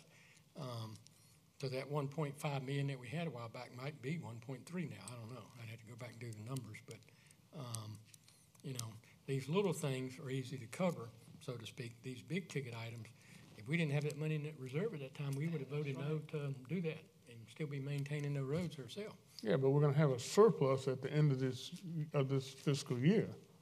And I hope we put that- do, and maybe we Maybe. will, but Maybe it. you know, all I know is at the time, if we didn't have that $1.5 million in our account over and above what we spend money on it, we wouldn't have been able to do that. That came out of our savings. Okay. So it depleted our reserve, 236,000. What do you mean it depleted our reserves? It didn't deplete our reserves. It came out of our savings, it depleted it. I mean, money doesn't come out of somewhere, it comes from Are somewhere. you saying that that $1.5 million we had in reserves is gone? No, I said Okay, but- 236,000 of it is gone. It That's didn't. what It I didn't deplete it. It depleted at 236,000, yes, it did. You mean it used it? It used some. Depleted It it, didn't whichever. deplete it. It didn't take all of the reserve. I didn't say it took all the You reserves. said I it depleted it. What does That's depleted? there. 236. Okay, Oh, Donald my Trump. What does goodness deplete mean? gracious. Yeah, I It's mean, okay. it's It's semantics. okay. Okay. Some people, whatever. I We don't need to vote on this, all right? Yeah. All in favor then of Resolution 1805, do so with show of hand. And before we move on, did we get, Renee, did we get an approval for that?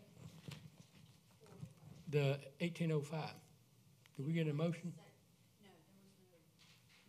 Well, I'll make a motion to approve it. Who Second. wants to- I'll second. Okay, that's fine. And all in favor, it was 4-0.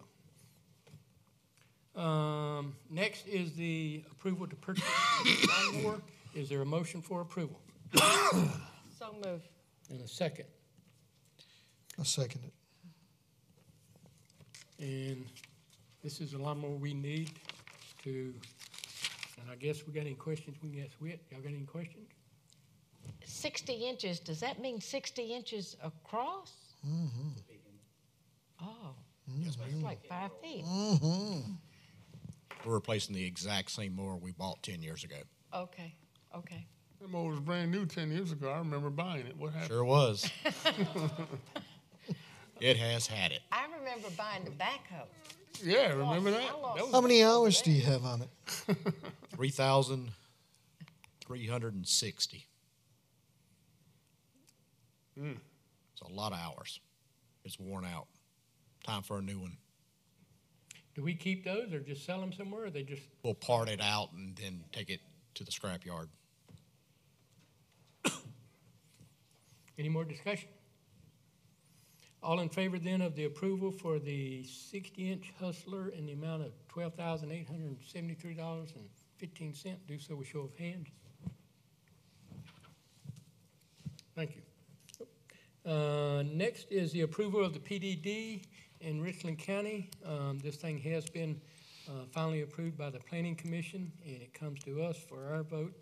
The PDDs have to do that. The regular stuff doesn't.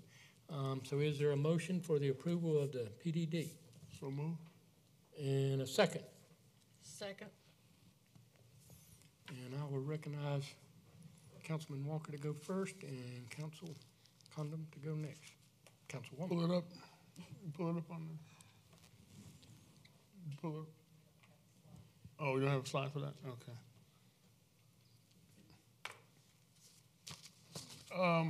This is our town in growth mode, and I I like what I saw on the plans I got, the detailed drawings.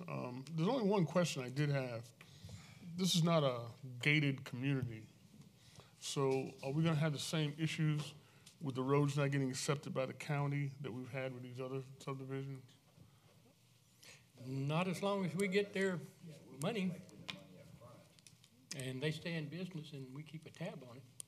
Well, I hope the developers are here that can reassure us that they're going to do the right thing and build the roads the way they're supposed to be built, so that we don't have to end up spending $300,000 to fix their stuff, after the fact, after they've gone on to another project, But anyway, it's not a gated community.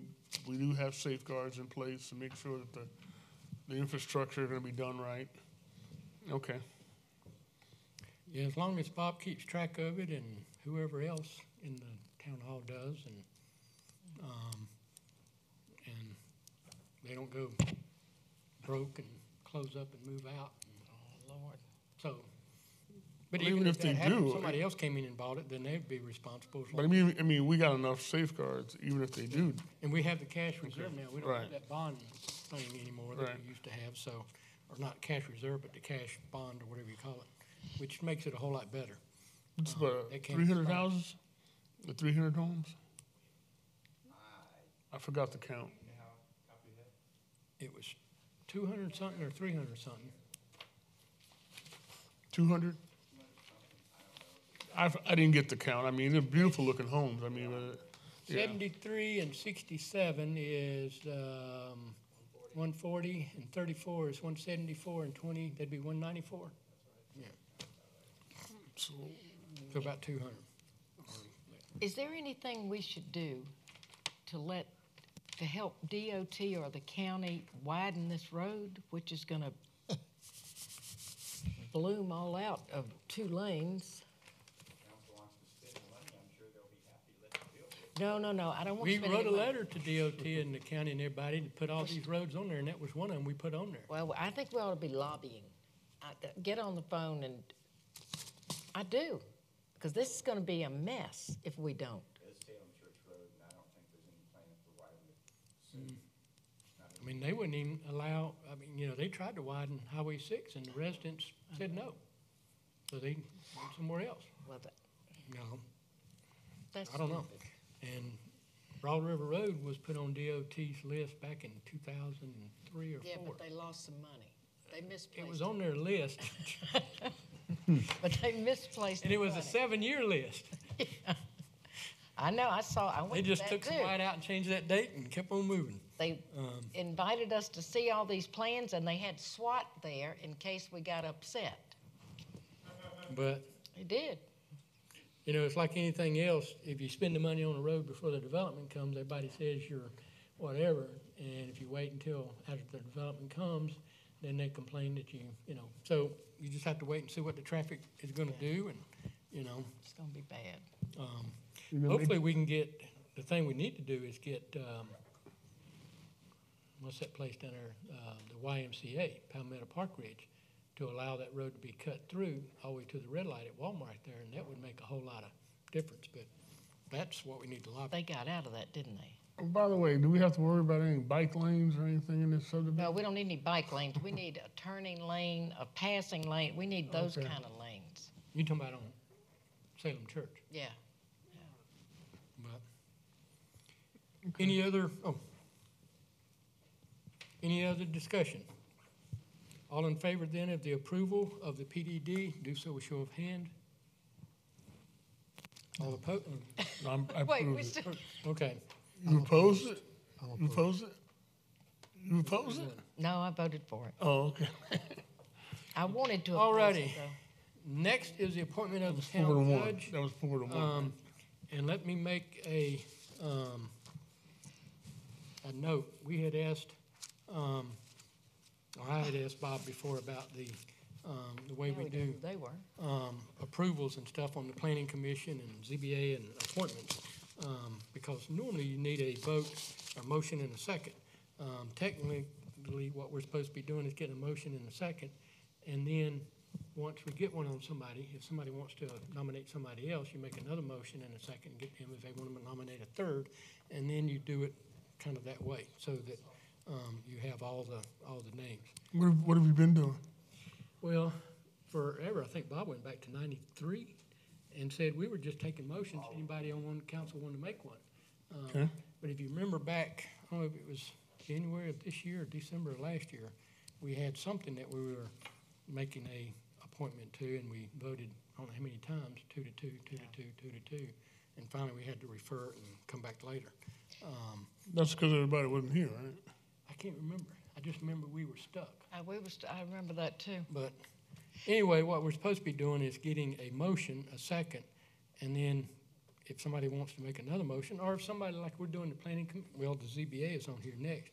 There's 3 people. Somebody could make a motion for all 3 people to be and get voted at one time. But this is personnel. Shouldn't we go in executive session?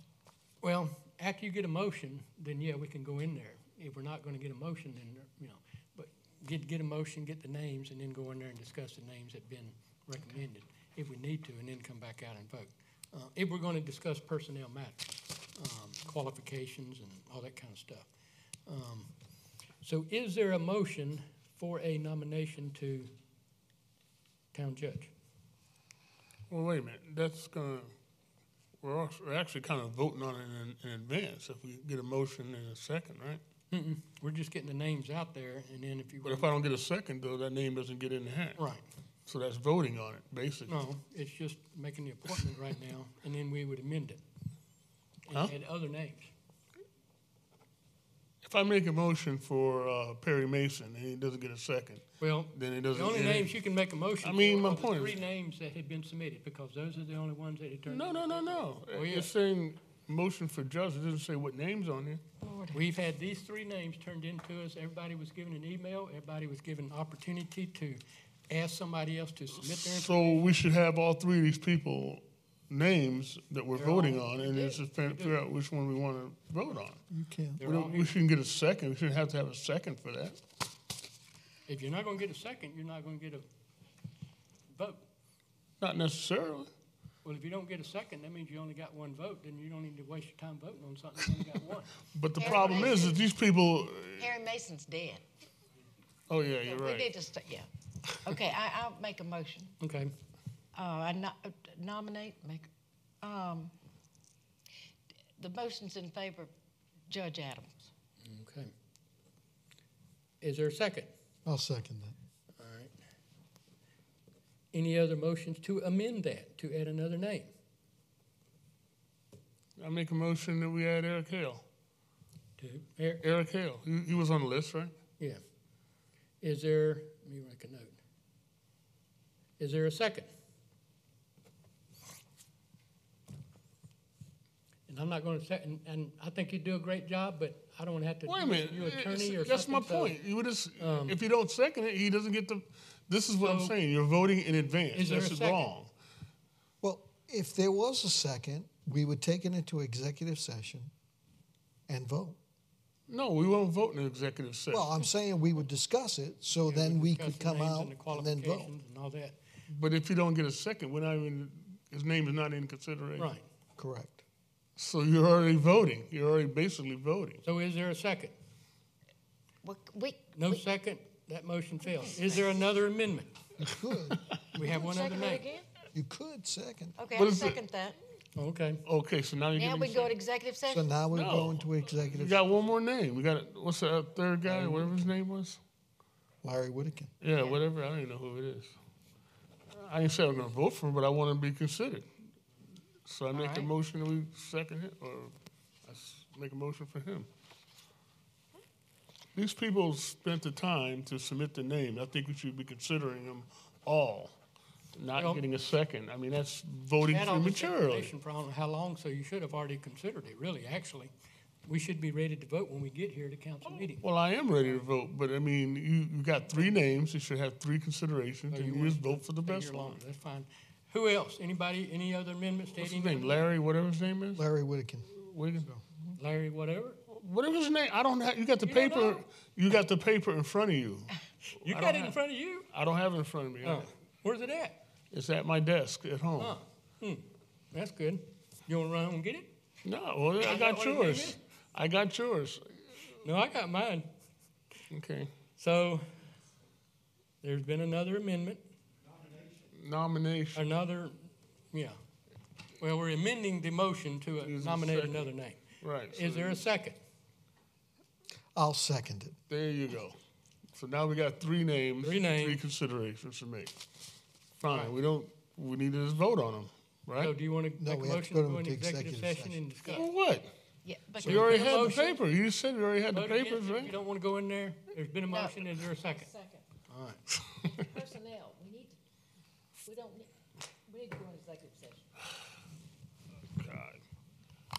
All right. Well, we wouldn't have to do this if you hadn't made those other things, so don't gripe. I'm gonna come All out in and favor vote then on of it. going to an executive session, do so with show of hands. All opposed? We're not voting in there, right? So Nope, all we're doing is discussion personnel matters. Or we could have just voted out here if we had one, but. Anyway, no recording devices, no iPads.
Okay.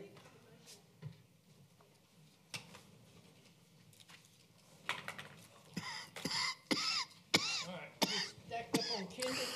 I didn't have any candy. You did, yes, Kit Kat. No, I didn't have any. A dark Kit. Kit Kat. Let's go. Let's go. All right. Okay, the first one nominated was Judge Adams. Right. All in favor then of Judge Adams, do so with show of hands. Oh. All opposed, that's it. We've elected a judge or nominated a judge or appointed a judge. And that's for the remainder of the term for Judge. Yeah, until Judge Epstein. the next election when we got to do it all over again. Next on the agenda is appointments to the ZBA. And Bob, there were 3 names in the thing, in the briefing. I think it was Mike Swords, Liam Holsclaw, Tom McLemore. Those 3 seats are up. And those 3 people have said they want to be reappointed. We can appoint them one at a time. We can have a motion for all 3 at one time. And if somebody else wants to add another name, then they can add another name. I can make a motion. Yes. All right, I make a motion that we reappoint Mike Swords, Len Holtzclaw, and Tom McLemore. Second. Point of order. Point of order what? I got a point of order. Do we advertise these positions to be open? That's a point of information. That's not a point of order. I'm sorry, point of information. Do we advertise these positions to be open? And yes, we did. And Where do we do that at? It's in the administrative briefing. No, for us, do we advertise to John Q. Public that there was openings on the ZBA? Did we? we have what's that thing we have now? We did not advertise, we went through our talent book. We had Yeah, we have the town. Okay, I think we need to advertise this before we reappoint, because again. There's a motion on the table. We need a second, and then you can make an amendment to it if you want to. Let's see. So Mark made the motion, Kathy seconded it. Now, if you want to amend that, then that's fine. Didn't you say there was one other name that had volunteered, but they didn't live in the town That's right, limit? they're not eligible. the talent book, one wanted to be, asked that she was happy to be on the ZBA, but she didn't live in town, so she Okay, had a business in town. So she qualified. okay. She can serve on the planning commission as a business individual if there's a vacancy. But did you want to make a motion? Yeah, I mean, are they done? Y'all done discussing it? You first and second, yeah. Yeah. So, yeah, I'd like to make a motion that we defer this until the next meeting and advertise that they're opening on the ZBA and get names of people that are interested. I don't believe anybody knew that there was openings on the ZBA to go to the talent book and do that. Is there a second? Motion dies for lack of second. We do have that Well, I make a planning motion. thing. I make a motion that we use. You said you went to the talent book, right? You got names out of the talent book. There was one, but she didn't live. No, there was other names in the talent book. I remember I had names of other people. There's some in there that want to serve like on the orchestra or Right. or whatever, but So I mean, there was only why one can't for the you? ZBA. You have to have specifically for that position? I mean, you couldn't have them on the other When the position? people fill out that application, they can put on there as many as they want to, or the only Right. one they want to. And that's why we did that, so we would always have that available, Well, my point is this. and we not have haven't- to advertise when nobody turns in anything after we advertise. But It's been you haven't advertised to let people know that there are openings, and that's the point, that's the problem. It's like doing it under the cover or secretly, that's fine, but you're not, Well, nobody's having an opportunity to everybody has know a there's Facebook openings. page. We can put it all on there, you know. We didn't do that, though, that's the Did you? problem. Did the town Put it on your administrator, Facebook page and ask people to volunteer, or did the that town administrator do that? No.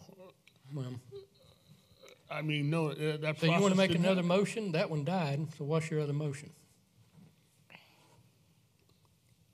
Well, I mean, do we have any more people on the talent page? Not for ZBA, just at one. And they didn't live in town. Well,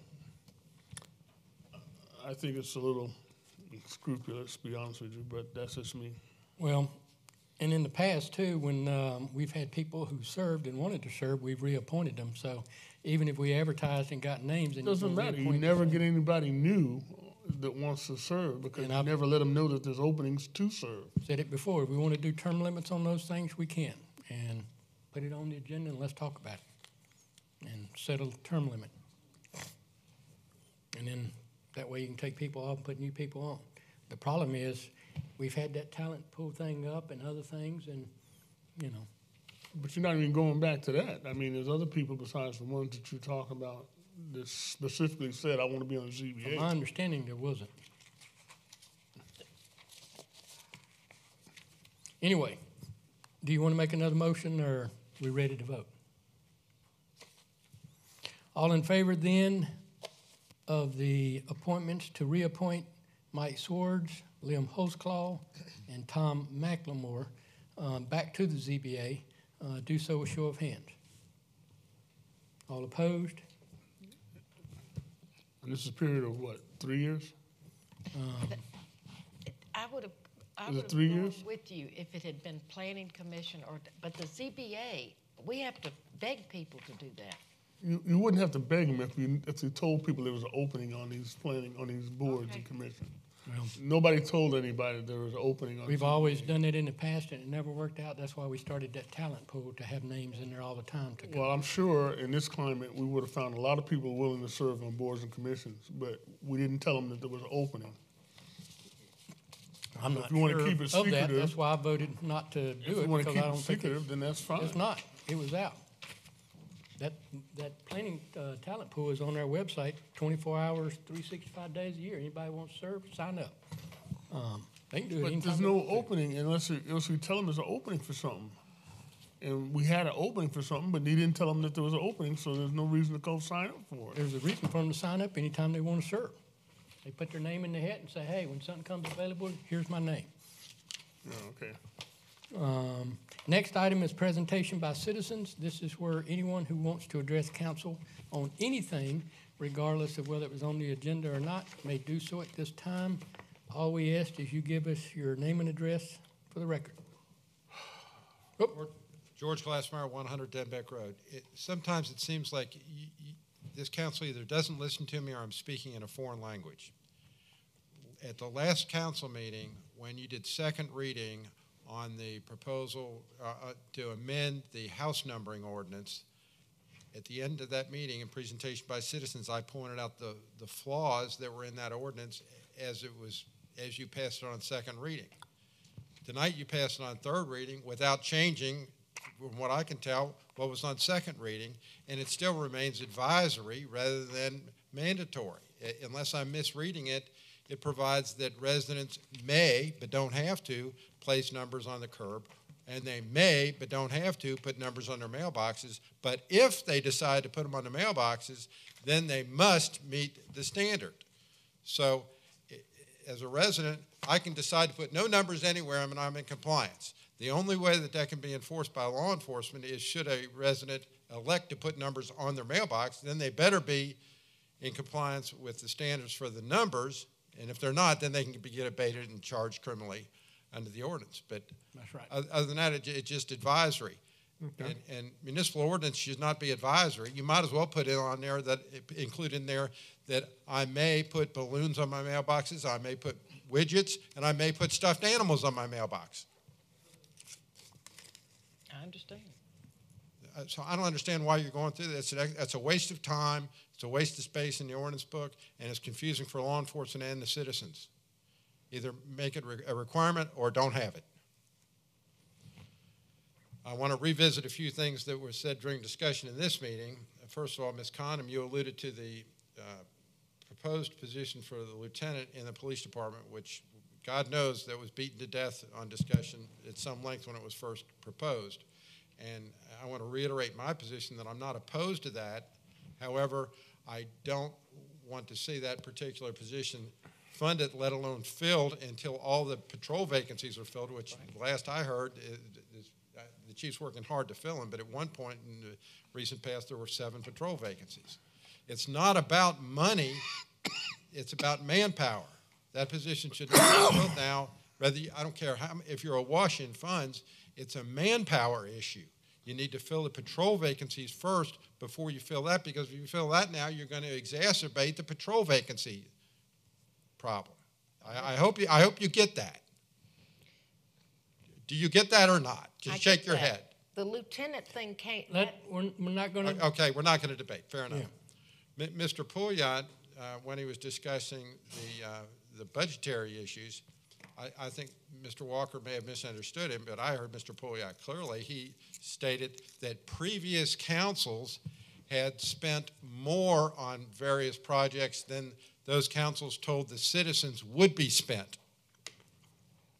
And a case in point is a previous council, which Mr. Walker sat on, promised this town, because I was in this room and he made this promise repeatedly, that the town park off Eastview Drive would not exceed $1 million in cost, and the last I heard, the town has spent over $2.3 million on it. So that illustrates Mr. Pouliot's point. That's a previous council that Mr. Walker was indeed on and lied to the citizens, just to make everything clear. And anybody doubts that, you can go back and, well, it's probably not on tape, but hopefully it'll be in the minutes. But I've certainly made a point of that a number of times ever since it started exceeding the promise that Mr. Walker made to the town. That's all I have. Thank you. Thank you. Anyone else? I think we should sell the park and put that $1 million. Next item is discussion. I'll second that one, Phil. No, is anybody, oh, were you going to speak? Oh, okay.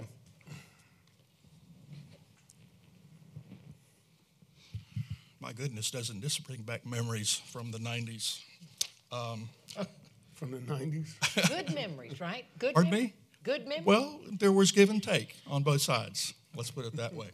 I'm glad that on item number 9, where we're talking about unfinished business, number D, this is the franchise fee that was discussed and passed for second reading tonight. I wanted to make a comment. I'm glad that there's going to be a third reading, because I would like Mr. Waits to be able to have some input. I think it's not appropriate under the circumstances for a 5-member council to have someone absent when you're voting to tax the citizens. I'm glad this was not final reading. I hope that when you have the next reading, that there will be enough discussion that there's not going to be such contention about some of the details. I have a question. When you voted to raise this fee by 1%, after you had defeated a motion to raise it by a fraction of a percent, are you saying that you are not able to implement that by a fraction of a percent? Or does that require you, if it's passed on third reading, to raise it by the full 1%? Say that one more time. We can answer that after the meeting, but we don't, we could be here all night debating. I just So want him to repeat what he said. he just wants to know if we had to do 1%, is Yeah. supposed to do that. You passed a motion to raise it a full 1% after you had defeated a motion to raise it by a fraction of a percent. Does that mean that when you implement this ordinance, that you are going to be required to implement the full 1%? Or are you still able to implement it at a fraction of the percent? And you can, after the meeting, come up and ask any one of us you want to, and we can answer. There's not an answer that you can give me now? No, this is the time for you to speak to the citizens. This is the time for us to listen. We're not going to get into answering questions, debating. We don't do that. Oh, No. that's fairly new. No, it's not fairly new. We've been doing it forever like that. No, not forever, sir. Well, been doing it since I've been serving. Now, on the ordinance regarding stormwater management utility fee of $8, and the next one, the uniform service fee of $350. It's my understanding that the $350 is to cover administrative costs. Is that correct? Yes, sir. All right. Well, can you answer that? I guess you can't. The ruling from the chair is you can't answer that. Okay, I'm going to assume that the $350 is an administrative fee, the way I understand the discussion. Can I ask Mr. Brown that, or do I have to talk to him later? Well, what you're here for, this is presentation by citizens. Your time to give us feedback. Is there on any stuff. place in here that I can ask you questions? After the meeting, yes. Or before the meeting, yes. Well, why Through not in a formal Because if discussion? everybody gets up here and wants to have a debate, we'll be here all I'm night not long. asking for a debate, I'm Mr. gonna Mayor. ask you I'm just to asking say for what you wanna information. say, or I'm going to ask you to let us finish. I'm not Make done your yet. choice. Okay. Now, under the $8 fee, I suppose I need to be corrected. Is that also an administrative fee, or is that something that applies to the cost of the program itself? I'm confused because I understand what the $350 is for. I'm not sure I understand what the $8 is for, because the city of Columbia maintains the sewer system that runs through the town. I gather both sections, the council, the Lexington part and the Richland part. But I don't understand what we're talking about with small municipal separate storm sewer systems. What the heck is that?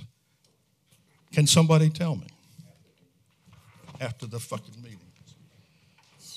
Stormwater that's what we talk about, the runoff on the, from Yeah. one property to another, right? Anyone else who would like to address council? Lord knows, I don't know why they would. Well, this is what's on our agenda, and this is the way it's done. So, y'all want to change the rules, change the agenda, change it. Yeah, the normal council would answer the man's question. We would get into answering everybody's question, George's as well, and everybody else that stands up here, and that's not what we agreed upon years ago to do. It's a time for us to listen. Anyway, anybody else who would like to address council? Seeing none.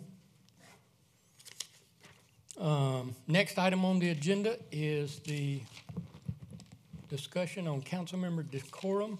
I think at the last meeting, we had a citizen come up to the podium and speak about the actions of council at that meeting. I think there was a disagreement between two council members, mainly, that she was referring to, but I don't know 100% for sure, but that's kind of what I guess that she was referring to. There is a thing that I put on y'all's thing. This is something that came from Municipal Association. It's been put out multiple times. But the two things that I think we get into the most trouble with, someone speaking without being recognized by the floor or by the chair, and having the interruptions. I think if we stick to following that rule, the biggest part of our meetings will go better. But I do want y'all to read over that stuff. We talked about this multiple times. We keep talking about it, but we go back to the same thing. It's happened tonight. Myself and Barry were going back and forth. Mark and Barry were going back and forth. But we need to let whoever's got the floor speak and finish before someone else is recognized. That way we don't get into the back and forth arguing, shouting, argumentative. And if you read in this stuff too, when we come to a meeting, we're here to vote. We can talk all we want to, but we're here to vote. We're here to do town's business, which is voting and making decisions.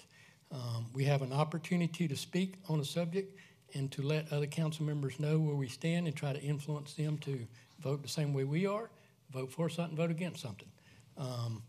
But if we start questioning somebody's agenda or somebody's reason for voting or why, that's not what we're here to do. We're here to influence the others to vote for or against, not debate and argue with each other as to why they're voting a certain way.